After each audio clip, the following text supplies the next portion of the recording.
All right, we're back with another episode, and we are not at home. Where are we? We're on our new home. This is our home for the next 2 weeks. For the next 2 weeks, we are on a tour bus because we are on Elevation Nights tour, and Bodie is sleeping again. We just got him down, so we thought we brought some mics, brought the camera because we just filmed a last episode last week. We were like, let's just try and keep the momentum for our own sake. But also got a great response from people watching, which we didn't really know what was going to be the case because we were just kind of like, let's just film something, see what happens. We had a lot of fun doing it, and then you guys enjoyed it as well. So we're episode 2. 2 of 6, which you put that out there. You said we're gonna do 6. Hey, we're making moves. 2 episodes is, I think, the second episode. That's like, oh. We're not going to celebrate till we hit 6.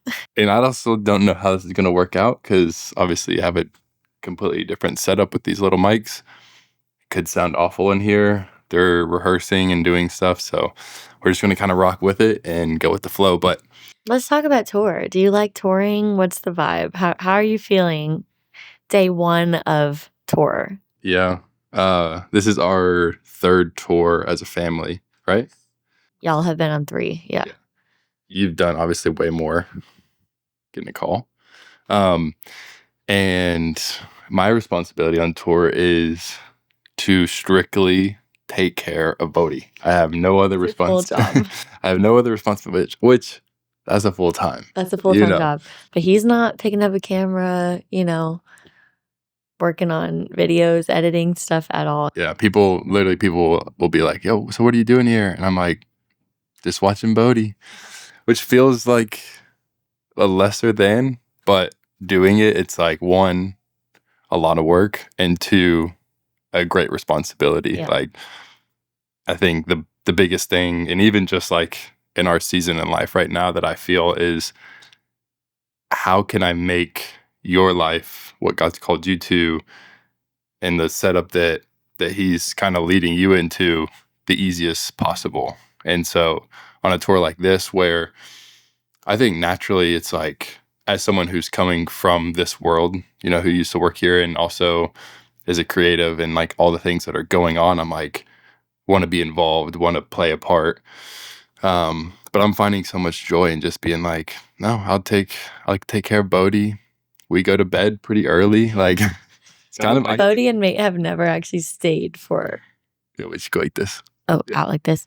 Bodie and Mate have never actually stayed for a single song. I haven't seen one Elevation Nights tour since being with Bodie. We get to see Rhythm every night. Yep. After Rhythm, it's time for bed. He dances, he has fun, and then, which honestly, I get insane sleep on tour. Well, I go to bed at a great time, and then you usually come in, wake me up, and say, hey, because we do after show food. Do you want chicken fingers? Yeah. Like, whatever. You want a hamburger? And I'm like, it's like 11 o'clock. Yes, every night you tell me what's out there. And depending on if it's appetizing to you, you'll wake up and come out and eat. Yeah. Or just stay sleeping. Some nights you're like, nah, it's not worth getting up. Which, the not worth it is simply, you're on a bus. There's other people on our bus. And it's like, to be real, do I want that on my stomach and then have to use the toilet?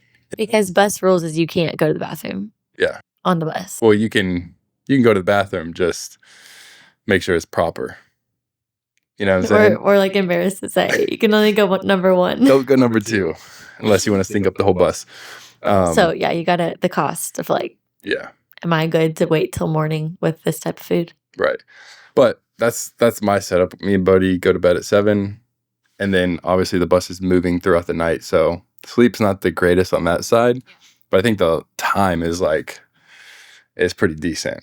What's it like for you though? Oh man, the real question. Well, honestly, I was just thinking, I feel so grateful to have so many different seasons and stages of life and ministry and family, because our church has been so kind just to like let us figure out what this can look like in this season. I feel so grateful. They've just been above and beyond. Like, when I had Bodie, it was like, the only way I can do this is if Bodhi comes, breastfeeding, all those things. So they were so kind to like figure out a option that let you guys come.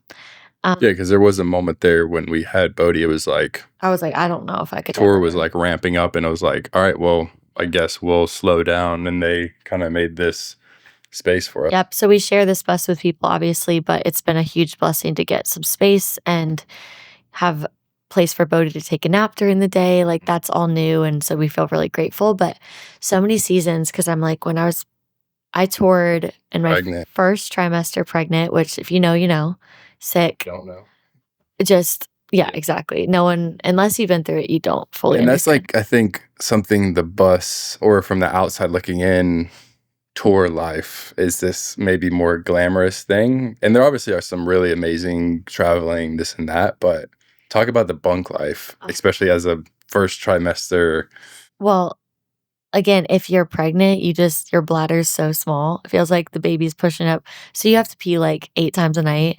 So you're getting out this tiny little bunk, trying not to wake anybody up. The bus is moving. You're holding on to the sides just to use the bathroom like 8 times a night. But I toured first trimester, and then in my third trimester, we had another tour. So I'm like 7 months-ish pregnant. And that's just like a whole different thing of like breath control, singing, Yeah, because you're up all jumping, night. like, yeah, it's just you're not sleeping, like, it's just a whole thing, and then I'm just reflecting now on so many different versions of this, but then we toured when Bodhi was, like, maybe, like, close to 4 months old, so, like, still newborn. I'm, like, up in the night feeding him, like, 5 times a night, like, crazy all throughout the day, like, just wild, and then the last tour we did, Bodhi was crawling. So that was a whole different stage. We're like, okay, he's not just this like little blob, like he's on the move. This And tour crawling in like arena in floors airports, and like it's back just, yeah. rooms and yeah, not a vibe. But this tour, we're in for it because our little guy is not walking, running. Like Taking off. he doesn't walk, he runs. It's either out standing right here or darting. But it's just the best. Like he's just the friendliest little guy. Everyone is so like sweet to him. I just feel like he's like the little tour baby. So Yeah. day one, but like we got our lace up your boots, Yeah. Yeah. Here we go. Oh, the fan just kicked on. Hopefully that's not an issue, but We'll see. who cares? Yeah, talk about like you kind of took us through the whole journey, but what is it, when we got pregnant, you're doing this whole touring, writing, singing, leading worship, and this what thought was going to be like a huge change ended up being like our path, I guess, that God had us on is creating a family, having a family. But how do we do both? How do you keep continuing your thing, but also, like you're saying, breastfeed and up in the middle of the night? What does that journey look like? And then how now have you looked back? Because, obviously when they say, hey, you can take them on tour, there's two sides of that where it's like, oh, I'm really tired because I'm a mom. That's going to take a lot out of me. But it's also beautiful because now we're getting to do this as a family. Exactly. Talk about that. Yeah. Short answer is God's grace. And that is not like a cop out at all. I'm like, it's No, actually 100%. the grace of God that we're able to do the things we're able to do. Because, yeah, there's seasons where I'm like, I don't know how we're going to make all this work. Like, yeah, we're maxed out, we're tired. And if you have kids, just normal life with kids is like crazy and awesome and tiring and all that. But then taking that through airports and on the road and traveling 3 to 4 times a month, which is what we've been this month. Yeah. Which maybe I would not say we should do that again because I feel a little maxed out, just honestly. But it is this like God's graced us as a family. God's graced Bodhi. I see it on Bodhi, which is crazy. Like I'm like, the way that he's just, I don't know, a church baby. Church babies have a different grace where they're like able to stay up late and they're in the room and they're a part of everything and they're happy and they're kind of napping in cars or napping on the go. And not that if that was our like all day, every day, I'd be like, okay, we need to like put some boundaries, make sure he has what he needs. But for the occasional weeks that are like this, I'm like, there's just a grace over him. And that's been beautiful to see. And I'm really thankful that God has reprioritized our life with having a kid because I think he's really made family a top priority. Yeah. But it's not like at the sake of, you can't do this anymore. It's Mm. like, no, family is the most important. Like, I feel that is my purpose, my mission. But the fact that we're still able to also minister with our church and go out and travel is like really sweet. So Yeah. without God's grace, I don't know how you do it. Like, I genuinely don't think, Yeah. because in your own strength, you do run out, and I do run out. Like, there's days where I'm like, you know Tons of what? times. I'm operating in my own strength. I'm exhausted. I'm snapping at you. I'm not patient with Bodhi. And then you get to like actually needing to pour out and Mm. lead worship and all that. And you're just, yeah, running on empty. So that's such a learning lesson. Or I'm like, even on this tour, I'm like, gosh, take that out. We're cracking the Bibles open like Yeah. first Got thing in the to. morning. And that's like non-negotiable because we have to be filled up in order to pour out. So I'm like, God, less of me, less of me, less of me, more of you, because that's truly what we need. So Which, as your husband, I think you do that so well. And I obviously I get the front row seat to seeing you absolutely grind in like every area, grind as a mom, grind traveling, grind leading worship, writing, like you're doing it all and you're doing it all so well. And I think like you're saying that he's graced our family for it, he's graced you for it. And I think a lot of how you move is you come to this place where you genuinely say, God, I need you. Not only can I not do it without you, but I don't want to do it without you. And I think you do that exponentially well, because the fact of the matter is you can do it without him and you just are super tired. yeah, And you're at the end of yourself constantly and you're wondering, how can I keep going? yeah, As a metaphor. But I feel like as soon as you, not even like when you reach that point, you do the pre-work to do that. And so I don't know, I think you do such a great job at Thank you. that. And I love being able to do this as a family and Yeah. see you operate in your giftings and your anointing. Yeah. And What okay, happened? the monitors turned up. I think it's still going. Yeah, still going. And in that, like you were saying, like the whole family aspect, that God's graced our family. I also think I was listening to a conversation and said something really simple, but it stood out to me as some kind of revelation. But they were saying the origin of ministry, the origin of Jesus's life was family. Yes, Like he didn't just come down from the clouds and was like, here I am, I'm Jesus. you're right. He came through a family. Yes.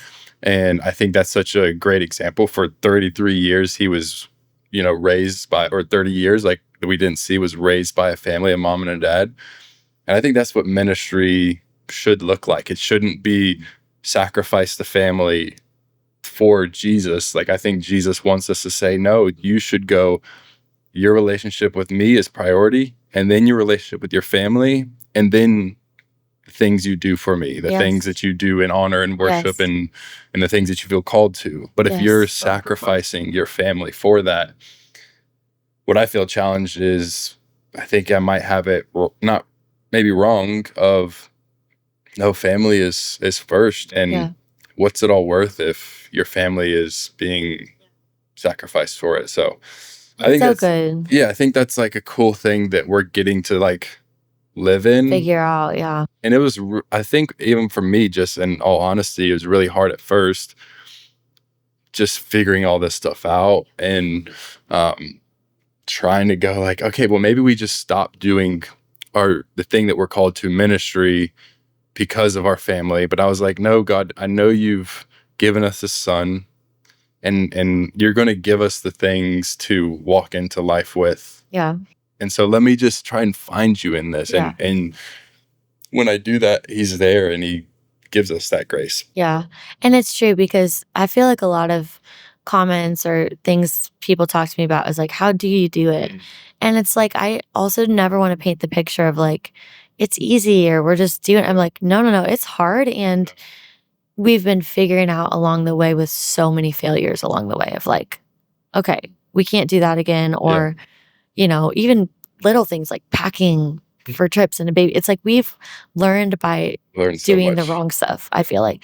But when you were talking about Jesus and a family and all that, I just had this thought of like, it's so beautiful to picture Jesus submitted in a family. Mm, He created families. The Bible says he put the lonely in families. He put himself in a family. yeah. That's something so beautiful that like the literal word of life had to learn how to talk. Like his mom Yeah. was literally saying like, say this, Yeah. say mama. Like Yeah. the literal one that walked on water had to learn how to walk, take one little step in Jeez. front of the other. And I just think that is such a beautiful way to picture the humility of Jesus and the design of family. Like how lovely and beautiful. And I don't know, maybe you're listening and you don't have a perfect family. Maybe you come from a broken family or the situation is complicated. Like the Lord can redeem anything. And it also says um that I love the scripture that says like when my father and mother abandoned me, like the Lord brought me Mm, home. I think I might have misquoted that a little bit, but that's so beautiful that like we are family with the Lord. yeah. End of And thought. Sorry, it's a little clunky, but no, you're just good. getting it out. We are running on travel sleep and all that other stuff. So there's grace for that as well. And then so I think looking at this tour, what are you most excited about? Taking all that context, taking the family side of things. I'll share mine after you, but I feel like I'm entering into this one, and obviously, honestly, just the season of life that we've been in, of like, because I think it could be, this is our context, right, of ministry, but I think in every context, and even I would be curious for you to speak more on the grace. How much of it is grace mixed with like activation, being it's going to be hard to take Bodhi to church on Sunday or take him on this event, or should we stay back, all that kind of stuff. But then there's a side of it that takes us just saying, no, we're going to make this our thing. Well, my first initial thought is like, you don't actually receive the grace if you don't need it. Yeah. Like, yes, it's easier to stay home. Yes, it's easier to keep your nap schedule. Yes, it's easier to sleep in and not pack the baby up and go to church early. Like, of course, that's easier. But what do you need grace for? You don't activate grace until you step out into something that you need grace for. So, yeah, the grace is always there when we choose to be obedient to what God's called us to do, and it's not running someone else's race or looking over there and how they're doing it. We're only accountable for how we're obedient to the Lord. So, but that is also true. I'm like, of course, it's easier. We're not choosing easy. You don't need grace for easy. Yeah. Yeah. And inherently there's nothing wrong with the other side, but I think there is. Yeah. If you're called to stay home with your babies and raise them in the fear and admonition of the Lord, that's the best calling ever. Like, there's no shame or pressure of you got to do more. No, not at all. Like, not at all.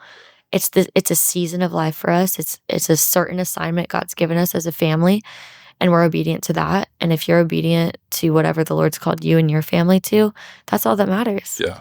Because even like for me to be able to speak into the other side of it is like I was saying earlier, there's a side of my role or my responsibility can feel like a step back, or like I'm kind of in a season Because you're used to holding the camera, directing the shots. Yeah, just like being like doing something.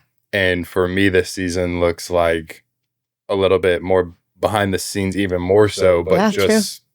just being a dad. And for anybody who is being a dad or being a mom, it's like I'm learning the holiness, I'm learning the calling, I'm learning the importance of that. That in itself is a role. Yeah. And it should be like a priority role. Like it's like a main role. But there's like this natural, like flesh human side of me that's like, but what am I doing? Like, what am I showing Sure. people of like, yeah, what's your role? And I'm like, I'm just here, you know? We've been staying home all day with Bodhi. It's like, "What'd you do today?" I can't really think of things I did, I but gave I him did food, stuff like all he day. had breakfast, lunch, dinner. His butt was clean. He has new clothes that he peed in his other ones, and he didn't die, you know? Exactly. He's alive. We There he we should is right there. celebrate that, you Yeah. know? It's a big deal. Yeah, I just think that I think that's such an important thing because there's a pressure on both sides of pressure to do and then a pressure to, um, you know, a good pressure where it's like, hey, yeah, maybe you could challenge yourself and You're doing too much or you're not doing enough. Mm. Everyone falls in those 2 categories. You're doing too much or you're not doing enough. What is that? Why do we feel that? I feel it. Yeah, I feel it too. But I don't know if the Lord wants us to live in that. I think yeah, I don't know. Let's see how long we've been going. I think we could probably wrap it up. Yeah. I like keeping it under 30, I think. Yeah. Any closing questions or closing Yeah, remarks? well, you asked the question, "What am I most excited for?" And then you're gonna answer that. Yeah, I'm excited. We're currently in Minnesota. Yeah. Yeah, we're in Minnesota. Never been to Which you called it Mississippi and Missouri. You have yet to actually call it I called it Minnesota Minnesota now. just I got now. it down. And I think this kind of experience, this being my third tour, you kind of wake up in random places and you're trying to find food, find a bathroom. Like I said, I'm nap times, going to bed early, so it's less like glamorous and like, what are you looking forward to? I'm like, well, you know, getting to see everything isn't always like my priority. And so I think and maybe like the first one I was like regretful in a way of like, oh, well, I'm not really getting to do much. But I just really have been, I don't know, just in like a healthy place mentally to be like, I'm excited to make memories with Bodhi. And that could look like he was like talking with the lady who was serving the food and catering and like seeing that and seeing him just have these like just have these beautiful memories. I'm like, those are enough for me, Yeah. and that is my highlight moment. That is my standing on a stage in front of an arena full of people. I'm like, that's what that feels like to me, And It's I beautiful. think that's like truly like the Father's heart that I feel like he has Wow. given me and like graced me for, where I'm not actively trying to like make that feel special. It just feels special Wow. because it's what I'm called to, and I'm walking in that, and I'm in that. So I'm just excited to make memories with Bodhi and you and be able to just do that as a family. That's beautiful. I love you for that. Crying on I love your camera. heart. It's so sweet. But that's such a beautiful framework of even how I can view this tour as well of like, track with me. Mm, Hearing a father say, "I'm just excited to make memories with my son," like, that's the pinnacle of your purpose and your desire mm, is to make memories with Bodhi yeah. and to find out his personality and to just, just be together. And then I think of like, even in an arena of thousands of people, the father feels that about Mm, every single yeah. one. I'm just excited to make a memory with my daughter tonight. Just excited to make a memory with my son tonight. Now I'll cry.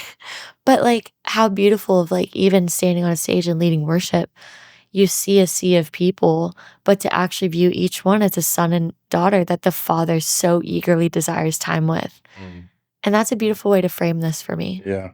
It's not another night. It's not another just stop or city or whatever. It's like, no, the father's desire is to be with his children. Mm, And he's after every heart. yeah. Doesn't matter the city, doesn't matter the place, it doesn't matter even if it's a video, like that's what he's after. And I think looking back, I've missed so many of those moments. And I think even so many moments with Bodhi, but also so many moments with God where he wants to captivate and be fully engulfed in what I'm doing. And I've just gone past it. So I think even as like the takeaway is like, be present, understand the thing that God's placed you in. And even if you don't have clear direction over your life, understand that even in the midst of what may feel like waiting or might feel like confusion, God's in that, and he's wanting to captivate that moment and have that moment with you and move through life with you. As simple as a mundane moment in a catering, getting food, waiting for the next thing, like that could be just a space that you're in. And so I love that. yeah, That's good. cool. Well, All right. Well, tour tour conversation, talk. tour chat. Maybe we'll pull somebody from the team on here. Oh, that could be cool. A little. We said Bodie was gonna be on here, but he's still sleeping. Yeah, he has yet to make a cameo. I'm sure he will soon. I think that's okay. All right. Well, we'll see you guys hopefully in the next video. Hope you enjoyed it. We'll see you guys, and you will see us as we talk to a camera sitting on a piece of or pack of gum, trying to balance it out as a tripod. Peace. What's our closeout?